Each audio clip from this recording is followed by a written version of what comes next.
Neethu Narasimhaiah, sorry for pronouncing my pronunciation, Dr. Neethu Narasimhaiah, sorry.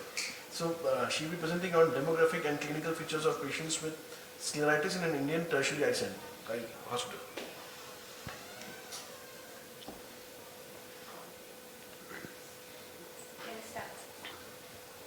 Good afternoon, everyone.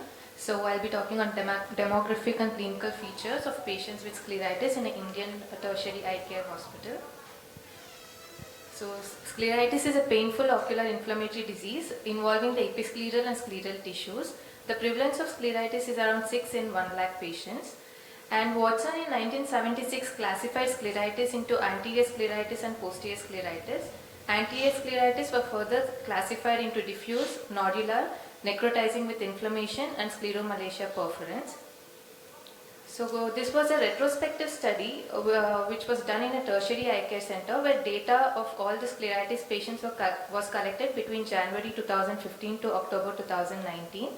And the diagnosis of anterior was made clinically by painful inflammation and tenderness to touch, edema of episcleral and scleral tissues, superficial and deep episcleral vessels, and in doubtful cases it was confirmed using phenylephrine 2.5% eye drops. And the diagnosis of posterior scleritis was made by either presence of one or more of these findings, that is optic disc edema, ILM fold, subretinal fluid, choroidal elevation due to scleral nodule or suprachoroidal fluid, or B scan showing subtenon's fluid or T sign, or thickening of the posterior coat or scleral nodule or optic disc edema.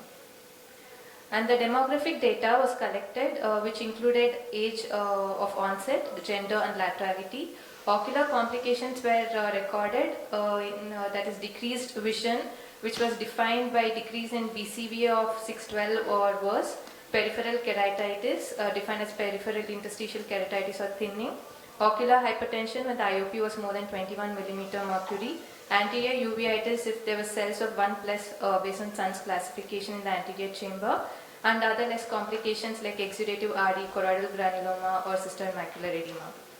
Additionally, specific ocular and systemic disease associations were also recorded, and laboratory evaluation included CBC urine analysis and additional investigations based on the cases like HLA-B27, RA factor, ANCA, ANA and chest X-ray or Manto.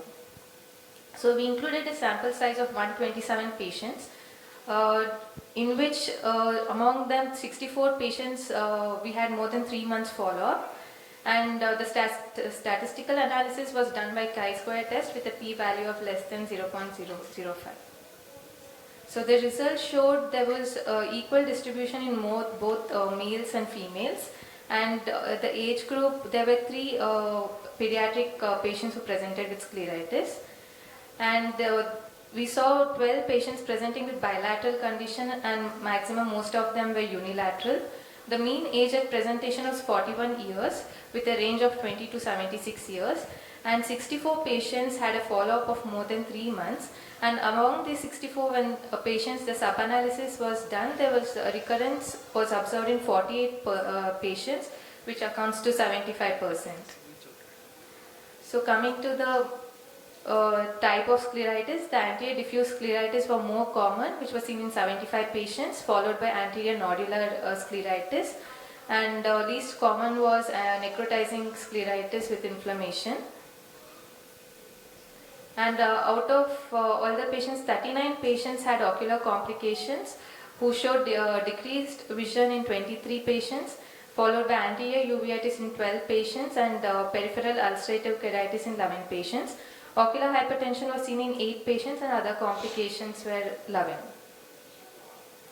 The systemic association was seen in 32 patients, which includes rheumatoid arthritis in 7 patients, tuberculosis in 5, ankylosing spondylitis in 4 patients, virginous granulomatosis with polyangiitis in 2 patients, and other autoimmune diseases in 11 patients like SLE or psoriatic arthritis. Post-surgery, post-infection and ocular ischemia, there were 3 patients. And the treatment of scleritis involved topical steroids in all 124 patients, and 3 patients required topical NSAIDs. 86 patients required systemic treatment in the form of either oral NSAIDs, oral steroids or immunosuppressive drugs. And in that, 38 patients required oral NSAIDs, 34 oral steroids, and 14 patients required immunosuppressive drugs. So the cases were followed up for more than 3 months, required immunomodulatory therapy, among which 14 patients required it, accounting to 21%, in which maximum most of them were treated with methotrexate, and one each was treated with azathioprine, mycophenolate mofetil, and tacrolimus. And most of our cases were unilateral, so the final conclusion was the most common type we found was diffuse antiascleritis, followed by nodular scleritis, and the most common cause was idiopathic, and 25% of our patients had systemic association. Most common was rheumatoid arthritis, followed by TB, and ocular complications were seen in 31% of patients, most common being anterior uveitis, followed by peripheral keratitis. One patient was suspected infective nodular scleritis, and culture showed fusarium. And finally, subsequently, this patient underwent evisceration. Steroid-sparing immunosuppressive drugs was used in 11% of the patients.